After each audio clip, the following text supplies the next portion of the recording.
नाजरीन, इरफान खान साहब है मेरे साथ। पता करेंगे जो साइफर केस का फैसला हुआ है, इस पर इनका मौकफ क्या है और क्या देख रहे हैं आजकल जो मुल्की हालात हैं। दहशत गर्दी भी अरूज पर है, इंतहा पसंदी, मजहबी मुनाफरत भी अपना रंग दिखा रही है। तो ये क्या देख रहे हैं इन हालात में, और इलेक्शन भी होने वाले हैं। जी अस्सलाम वालेकुम। इस्लाम। बताइएगा क्या देखेंगे आने वाले दिनों में। पाकिस्तान में कशीदगी बढ़ेगी, कम होगी? और अब तो जो अपोजिशन वाले भी हैं वो भी कहते हैं कि ये बुरा फैसला हुआ है। देखिए, आप दो तीन चीजों को मिक्स कर रहे हैं। एक तो ये है कि कशीदगी बढ़ेगी या नहीं बढ़ेगी, ये पाकिस्तान में हर इलेक्शन में होता है। जो इलेक्शन के दिन करीब आने शुरू होते हैं, कशीदगी बढ़ती चली जाती है। इसलिए कि सब्र नहीं है, एक दूसरे में बर्दाश्त नहीं है, तो एक दूसरे के कैंपों खेल रहे हैं, एक दूसरे के साथ सियासी पार्टियों के जो कारकुनान हैं उनके दरमियान धींगा मुश्ती है, लड़ाई लड़ाई है। ये अंसर यूं यूं इलेक्शन करीब आते हैं बढ़ जाता है, बल्कि जिस दिन इलेक्शन होते हैं उस दिन कुछ ज्यादा ही उसका जोर शोर देखने में आता है। इस लिहाज से तो बहरहाल ये पाकिस्तानी कल्चर के, पाकिस्तानी इंतखाबी कल्चर का हिस्सा है कि कारकुनान एक सियासी पार्टियों के आपस में लड़ाई वड़ाई करें और अनरेस्ट पैदा हो। लेकिन कोई ऐसे अनरेस्ट की उम्मीद नहीं की जा रही कि जिससे आप समझें कि भाई कोई हंगामा हो जाएगा या लोग जुलूस निकालेंगे, किसी बात पे नाराज होकर जुलूस निकालना शुरू कर देंगे या किसी हुकूमती इक़दाम को नापसंद करते हुए जुलूस निकालना कर देंगे। ऐसी कोई सूरत हाल जो है अभी तक तो सामने नहीं आई, ना कोई ऐसे माहौल में नजर आ रही है कि भाई कोई अनरेस्ट पैदा हो। और जहां तक दूसरा सवाल था आपका जो आपने मिक्स किया, साइफर केस का मौकफ क्या है आपका? साइफर केस का, हाँ जी। साइफर केस का देखें, साइफर केस जो है, जो सजा अनाउंस हुई है वो जुर्म से ज्यादा बड़ी सजा है। अच्छा। और ये जो खसूसी अदालतें बनाई जाती हैं ना, इनके साथ यही है कि वे इस किस्म के ही फैसले दिया करती हैं, जिससे ये जाहिर होता है कि भाई ये किसी अंडर प्रेशर के, अबुल हसनान साहब जो वहाँ के जज हैं उनके किसी प्रेशर में आकर उन्होंने फैसला दिया है। साइफर केस काफी महीनों से आप देख रहे हैं खुला हुआ है, इस पर राय हर तरफ से दी जा रही है। जो कुछ कमीशन में कहा गया वो भी अब बाहर आ चुका है। इतना बड़ा केस है नहीं कि जितनी बड़ी सजा जो है वो दे दी गई है। तो इस लिहाज से अपील होगी लाजमी इस्लामाबाद हाई कोर्ट के अंदर इस फैसले के खिलाफ, और ये केस खींचा जाएगा, चलेगा ज्यादा देर तक। इसका फौरी असर तो ये होगा कि जो शाह महमूद कुरैशी साहब हैं उनके बच्चे खड़े हुए हैं इलेक्शन में पहली बार, बेटा भी बेटी भी, और यकीनन उनको इसका फायदा होगा और लोग जो है वो अपना गुस्से में या नाराजगी के इजहार के तौर पे उनमें वोट ज्यादा डालेंगे। और इमरान साहब जो है उन्होंने तो बहरहाल किसी सीट से उनको, दोनों सीटों से उनको उन्होंने मना कर दिया, इलेक्शन लड़ने से इजाजत नहीं दी। तो लेकिन यह कि दोनों तरफ की इम्कान है। एक तो ये माहौल बना हुआ है कि भाई जब फैसला कर ही लिया है ताकतों ने कि भाई इमरान खान को ये तरीके इंसाफ को नहीं आने देना, तो हम अपना वोट क्यों जाया करें। तो फिर जाहिर है कि जो पार्टियां मैदान में है दूसरी, उनमें से किसी एक को वोट दिया जाए। एक तो ये भी माहौल बना हुआ है जिससे लोगों से गुफ्तगू करके देखो तो पता लगता है। और दूसरा ये है कि पास जो सख्त किस्म के सियासी कारकुन है, इंतहा पसंद कह लें सियासी कारकुन है, जो अंधाधुन तकलीद करने वाले हैं अपने लीडर की, इमरान खान की, वो इस पे गुस्से का इजहार करेंगे। हो सकता है कि ज्यादा तादाद में निकल के जो है वो तहरीक इंसाफ के जो आजाद उम्मीदवार हैं उनको वोट दें। तो दोनों किस्म के रिएक्शन जो है वो पब्लिक में देखने में आएंगे इस फैसले के खिलाफ। लेकिन फैसला बहरहाल कोई इंसाफ पर मबनी नहीं है, जो बज़ाहिर नजर आता है कि इतना बड़ा वाकया नहीं था, इतनी बड़ी बात नहीं थी, इतनी बड़ी सजा जो है वो 10 साल की दे दी गई। जी, मैदान सियासत से आउट कर दिया, ना सिर्फ आउट बल्कि मैदान से ही बाहर निकाल दिया। तो देखिए, ये क्वेश्चन जो सियासी लीडरों के लिए हमेशा से होती रही है बेनजीर को भी बाहर निकलने की कोशिश की गई, नवाज शरीफ को भी निकलने की। इन बातों से असर नहीं पड़ा करता, ये वक्ती बातें होती हैं। इनसे सियासतदानों को बल्कि और ज्यादा पॉपुलर होते हैं लोग अपने कारकुनान के अंदर। तो ये सियासत से निकालने का गुर नहीं है, या किसी की सोच है तो गलत सोच है। अच्छा, इससे लोग सियासी लीडर गैर पॉपुलर नहीं हुआ करते इन बातों की वजह से। तो नहीं तो इनको तो कोई लेने वाला भी नहीं। आपने पहले कहा था कि इनको इंतखाबात से बाहर रखेंगे, सजा भी हो गई। तो सजा के बारे में जिस तरह आपने कहा, रिएक्शन तो एक ये होगा कि वोट का शायद गुस्सा निकालें इंतखाब वाले दिन। तो क्या देख रहे हैं इंतखाबात के हालात?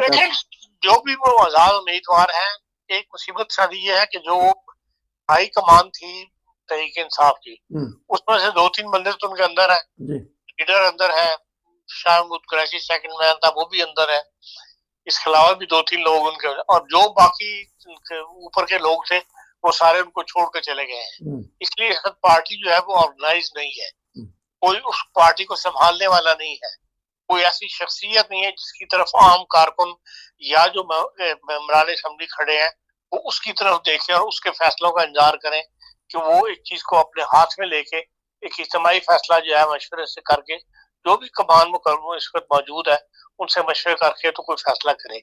इस वक्त एक तितर बितर की कैफियत है, हर मेंबर असेंबली जो खड़ा हुआ है आजाद उम्मीदवार के तौर पे, चाहे वो पीटीआई का है, वो खुद अपने फैसले कर रहा है, वो खुद अपना रास्ता तलाश कर रहा है, अपने लिए मददगार तलाश कर रहा है। तो इस लिहाज से पीटीआई का जो इंतखाबात है उसके अंदर एक डावाडोल की कैफियत में पीटीआई वाले जो है इंतखाबात में हिस्सा ले रहे हैं, किसी मुनज़्ज़म तरीके पे नहीं ले रहे हैं, जिसका बहरहाल कुछ ना कुछ नुकसान उनको होगा।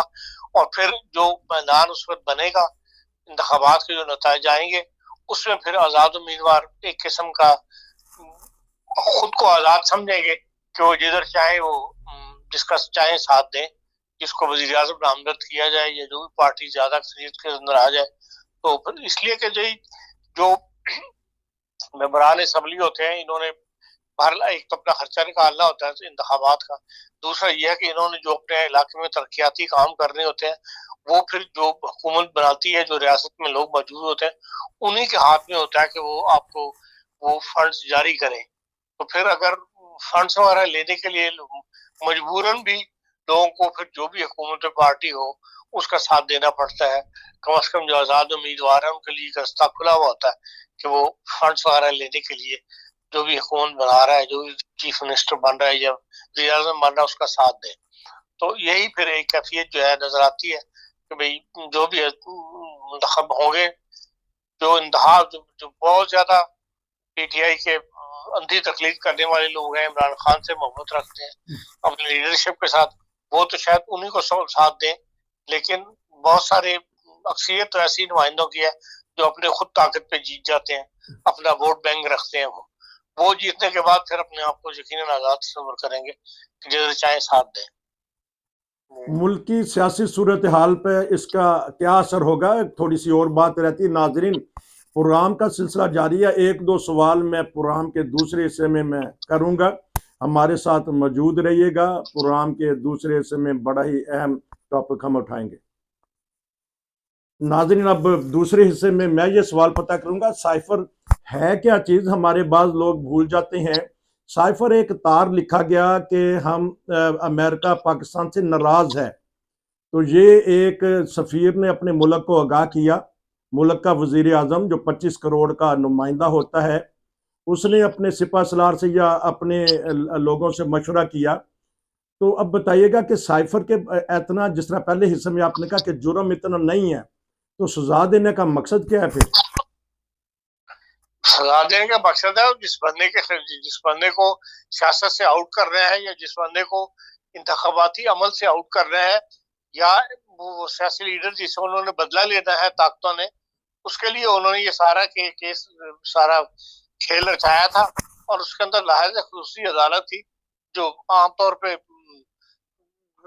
कानून वगैरह की इतनी पाबंदी अपने आप को समझते। तो जाहिर है कि जो भी खुसूसी अदालत बनती है उसके खिलाफ फैसला तो अपील तो की जाती है, वो कोई हाई कोर्ट तो है नहीं। तो इसलिए जिन्होंने सजा दिलवानी थी उन्होंने खुल के सजा दिलवाई है 10 साल की। जैसे कि मैंने पहले कहा कि भाई 10 साल की सजा बनती नहीं है उसके अंदर। एक मुरासला ही है जिसके बारे में ये कहा गया कि ये अमेरिका ने प्रेशर डाला है, अमेरिका आउट करना चाहता है इमरान खान को, सियासत से तब्दीली चाहता है।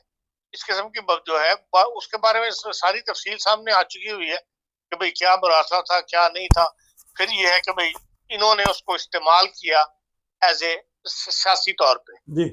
वो जो आजम खान से उनकी गुफ्तगू हुई है, टेप पकड़ी गई है, उसके अंदर ये वो कह रहे हैं कि भाई हमने काफी इस्तेमाल किया, इसको इस्तेमाल नहीं करना, या उससे पता लगता है कि ये झूठ था जो उन्होंने बोला गया, जिससे बड़ी ताकत के साथ पाकिस्तान के तल्लुकात भी मुतासर हो सकते थे। तो ये इस किस्म की बातें आम हुकूमतों के अंदर होती है, कोई इतनी बड़ी बात नहीं है। सिर्फ ये है कि ये लीक आउट हो गई है। बात यह है कि अगर दूसरी हुकूमतों में हो रही हो तो वो इतना ज्यादा उसको उछाला नहीं जाता, इतना ज्यादा। आपको पता है कि एंजेला मर्केल का जो पर्सनल टेलीफोन था वो भी CIA वाले रिकॉर्ड कर रहे थे, और वो उसके जो बात बाहर निकली उसके ऊपर अमेरिका यकीनन जर्मन हुकूमत ने एक नाराजगी का इजहार किया, अपना गुस्सा निकाला एक दो बयान देने के बाद, लेकिन बात वहीं खत्म हो गई। उसके बाद तो कोई अमेरिकन से कोई CIA ने कोई माजरत नहीं की कि जी हाँ हमने आपके चांसलर का हम टेलीफोन टेप करते रहे। एक बात हुई, उसके बाद खत्म हो गई।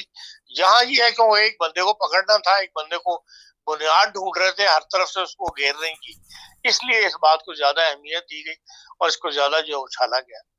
तारीखदान क्या लिखेगा? और आज सारी जो अपोजिशन है, सियासी जमातें हैं, अपोजिशन से मतलब और बहुत सारे तजिया नगार इस फैसले को पसंद नहीं कर रहे, और ये कहते हैं कि कमजोर फैसला है। इंतखाब से पहले आपको लगता है कि नसीर साहब ये पहली दफा नहीं हुआ, पाकिस्तान की तारीख भरी पड़ी है ऐसे फैसलों के साथ। हर दौर में, हर वक्त में ऐसे फैसले होते रहे हैं, इसीलिए यहाँ पे जमहूरियत जो है वो ना पनप सकी, ना जमहूरी कल्चर बन सका, और ना जमहूरियत जो है उसकी जड़ें मजबूत हो सके। इसलिए कि फौजी डिक्टेटरशिप ज्यादा अरसा रही है यहाँ पर, और उन्होंने अपनी मर्जी के फैसले करवाए हैं सियासतदानों को नीचा दिखाने के लिए, शख्सियात को नीचा दिखाने के लिए। तो इसलिए ये कोई तारीख के लिए इस पे कोई इतना बड़ा वाकया है तारीखदान के लिए। ये पाकिस्तान के जब से आजाद हुए हैं ये चलता चला आ रहा है, और जब तक हम जमहूरियत से पूरी तरह जमहूरी मुल्क नहीं बन जाते, तालीम मुल्क के अंदर आम नहीं हो जाती, उस वक्त तक ये कल्चर जो है तब्दील होता नजर नहीं आता। तो इलेक्शन से पहले देखेंगे कि हाई कोर्ट जो इस्लामाबाद है वो रिलीफ दे देगी, इस फैसले को कालादम करार दे दे? इसको तफसीली फैसला जारी होगा, उसके बाद ही आप अपील कर सकेंगे ना। जब तक तफसीली फैसला जारी नहीं होता उस पर अपील क्या करेंगे आप? तो इसका मतलब मैं नहीं समझता कि ये एक हफ्ते के अंदर कोई तफसीली फैसला जारी कर देंगे, कि जिस मकसद के लिए फैसला दिया गया है वो उन्होंने पूरा कर रहे हैं अपना, वो पूरा कर लिया हुआ कि भाई हफ्ता एक लग जाएगा, और इसके अंदर इमरान खान की पोजीशन उन्होंने अपनी तरफ से डाउन करने की कोशिश की है, इससे ज्यादा कुछ नहीं है। हाँ, अगर तफसीली फैसला जारी हो गया तो फिर यकीनन दोनों पार्टियां जब वो अपील करेंगी, शाह महमूद कुरैशी भी करेंगे और इमरान खान भी करेगा। तो हुलिये बहाने बड़े लगाए गए। कल उन्होंने बाजवा साहब का भी नाम ले लिया, शाह महमूद कुरैशी ने, कि किसी तरीके से आज फैसला ना हो सके। तो क्या देखते हैं कि उस मामले को भी उठाया जाएगा जब ये अपील में जाएंगे? अपील में हर चीज सामने आती है, तो जो जज बनेंगे उन पर डिपेंड करता है कि वो केस को किस तरह लेके चलते हैं, क्या कुछ वो बुलवाना चाहते हैं, क्या कुछ। तो ये अपील होने के बाद जजेस की उन पर डिपेंड करता है, उसी को पता लगेगा कि भाई इस केस को किस तरह लेके चलना है। तो सो मोटो एक्शन भी हो सकता है सुप्रीम कोर्ट की तरफ से या हाई कोर्ट की तरफ से? नहीं, इन बातों में सो मोटो एक्शन नहीं हुआ करता, ये तो एक फैसला है, फैसले के खिलाफ अपील ही हो सकती है। सो मोटो एक्शन तो किसी जब अदालती कार्रवाई शुरू ना हुई हो फिर लिया जाता है। तो अच्छा, ये भी एक सवाल पैदा होता है, इसमें फायदा मैं उठा लूं आपसे फायदा, कि जेल में ही ट्रायल क्यों इतना खतरा था कि अगर इनका ओपन ट्रायल होता तो फिर? ओपन ट्रायल इसलिए कि इमरान खान साहब के कारकुनान ने इतना कुछ उधम मचाया हुआ था, और उसको उन्होंने 9 मई के वाक़े को उन्होंने बुनियाद बना के तो इससे फायदा उठा लिया, और उन्होंने कहा जी ट्रायल जो है वो कोर्ट में ही होगा, कि रोज उसको कोर्ट में अगर सिविल अदालतों में हो रहा हो वहां लेकर जाएं। और एक तो यह कि पुलिस फोर्स बड़ी लगानी पड़ती है, फिर कारकुनान आ जाते हैं जिनको संभालना मुश्किल होता है। ये सब बहाने हैं जो इंतजामिया के हाथ में होते हैं, वो जिस तरह चाहे इस्तेमाल कर दे। और क्योंकि अदालत खसूसी थी, खसूसी अदालत के लिए कोई मुअय्यन जगह तो होती नहीं, उसको कहीं भी लगाया जा सकता, इसलिए उन्होंने जेल में लगा। वो उनको इसका फायदा था तो ये ऐसी जगह पर हो जहां पर पब्लिक का रश ना हो, पब्लिक ना आ सके, सहाफी वगैरह को ना आ सके, इसलिए उन्होंने जो है वो जेल के अंदर मुकदमा समाप्त कर ली। जब सियासी लीडरान जेल में होते हैं तो एक तो सियासी मुकदमात हो रहे होते हैं और दूसरा बैन अल-अक़वामी भी ताकतें कुछ कर रही होती हैं। आया इमरान खान ने वैसे ताल्लुकात तो दुरुस्त नहीं रखे, ना अरब सऊदी अरब से, ना अरब अमारात से, ना अमेरिका से, ना टर्की से, ना चाइना से। क्या देखते हैं कि बाहर की हुकूमतें कुछ करेंगी इस मामले में कि ऐसा फैसला नहीं होना चाहिए?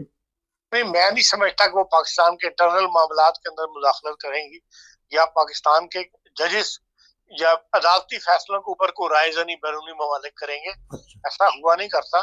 और इसमें केस में मैं नहीं देखता। वैसे भी इमरान खान साहब की इतनी कोई पोजीशन नहीं है कि कोई इस बात का नोटिस ले। ये तो यकीनन होगा कि इस फैसलों के ऊपर जो यहाँ के सफारत खाने हैं वो अपनी राय जरूर भिजवाएंगे अपने अपने ममालिक को, हुकूमतों को, लेकिन वो उनकी डेस्क तक महजूद रहेंगी।